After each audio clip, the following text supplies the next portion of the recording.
తెల్లవారే వెలుగు రేఖలా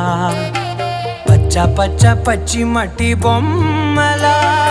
అల్లి బిల్లి వెన్న పాల నురగలా అచ్చ తెలుగు ఇంటి పూల కొమ్మలా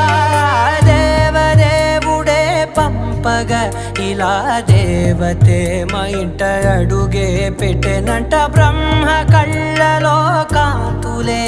మా అమ్మలా మా కోసం మళ్ళీ లాలి పాడేనంట.